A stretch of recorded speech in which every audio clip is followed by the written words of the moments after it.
안녕하세요. 오늘도 시사인에서 한 꼭지 읽어볼 건데요.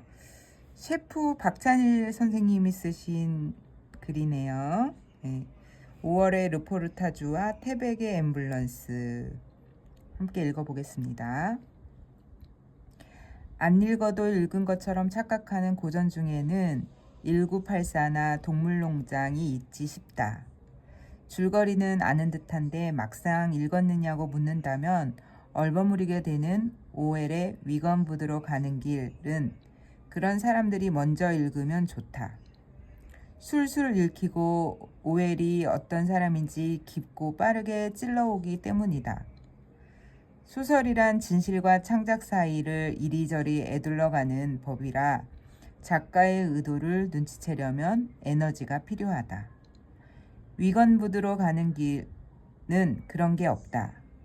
분노와 고통스러운 시선이 고스란히 드러난다. 이 책은 1937년, 그러니까 오웰이 스페인 내전에 참여하려고 떠나기 직전에 출판됐다. 아시다시피 내전 참가 경험은 카탈로니아 참가가 되었고 그 전에 위건부드로 가는 길과 유사한 르포르타주를 한 권 쓴 바 있다. 국내에는 파리와 런던의 따라지 인생이라는 제목으로 나와 있다. 이 몇 권의 책은 오웰의 작가적 명성을 떠나 르포르타주란 무엇인지 제대로 설명해주는 책이다. 작가가 대상 안으로 들어가서 밀착한다는 고전적 다큐멘터리 방식을 쓰고 있는 까닭이다. 오웰이 활동하던 시기에는 신문기사조차 여전히 카더라 소설급의 헐렁한 전달을 일삼던 때라 더욱 오웰의 방식은 독자의 체온을 빨리 데운다.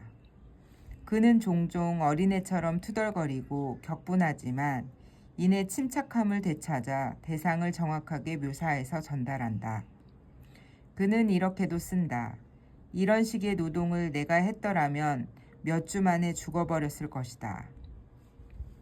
1980년 4월 25일의 신문 일면이 지금도 생생하게 기억난다. 우리 집은 제1보를 보고 있었는데 밥술을 못 드는 일이 있어도 신문은 봐야 한다는 어머니의 고집 때문에 살던 상동네에서 보기 드문 일간지 구독자였다. 물론 신문값을 못 내고 떼먹은 일도 있다.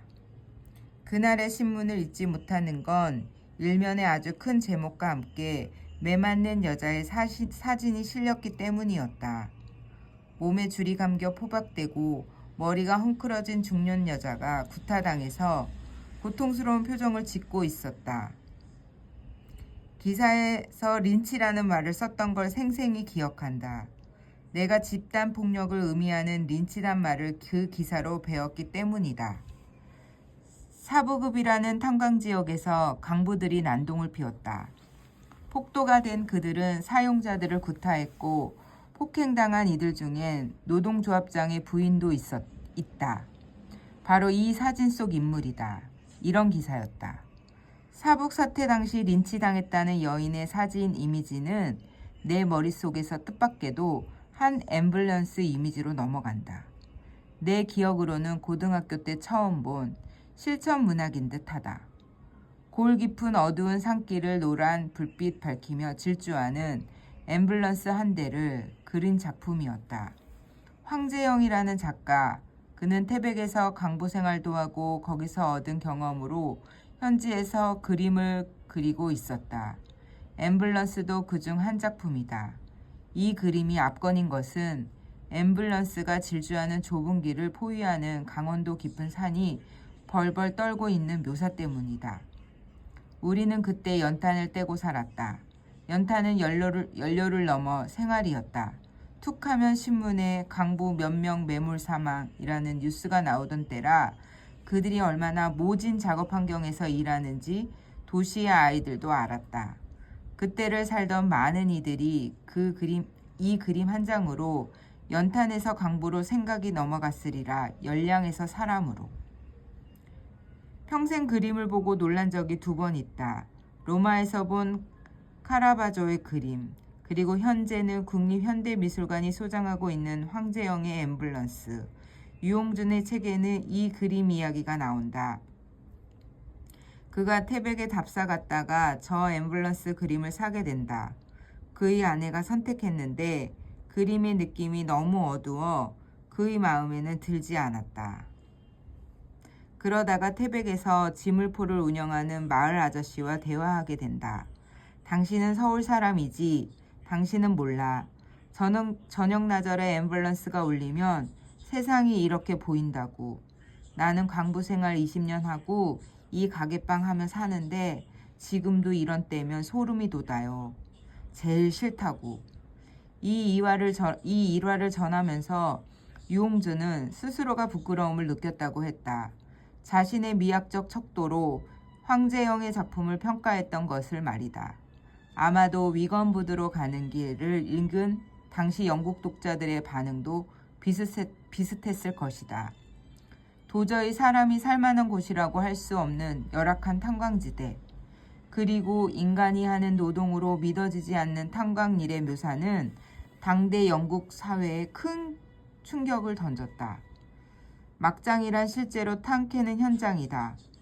탄은 여러 가지 방식으로 캐는데 그냥 지표면을 벗겨내고 삽으로 탄을 뜨는 일은 없다.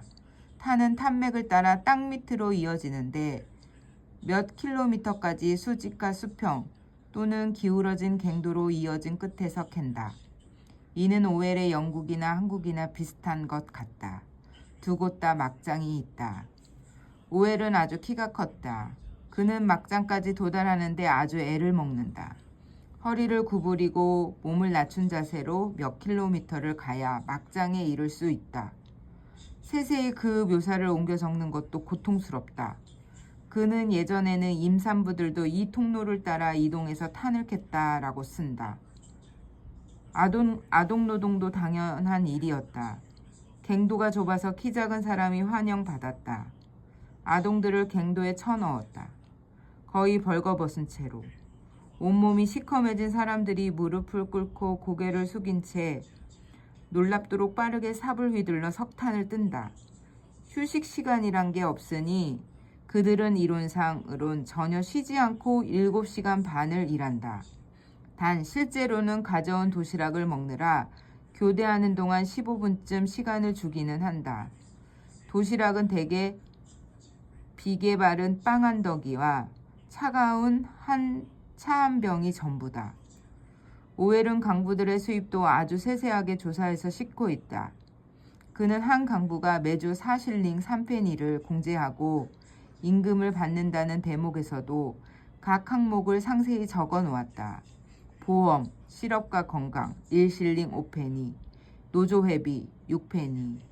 취재 당시인 1936년 영국의 막장에서는 실제 건강보험이 실시되었고 실업건강보험이 실시되었고 노조도 있었다는 뜻이다.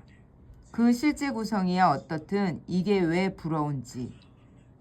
1930년대 영국 강부는 그래도 실업수당이 있고 병원에 다닐 수 있었는데 1980년대 한국의 강부들은 목에 탄가루를 씻어낸다고 삼겹살에 소주를 부었다. 여담인데 이런 오웰의 시기를 거쳐서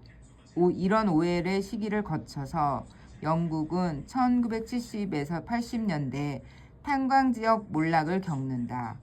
이 시기의 이야기가 나중에 영화로도 나와서 아마도 많은 독자들은 위건부드로 가는 길을 읽는데 큰 위화감 없을 것이다.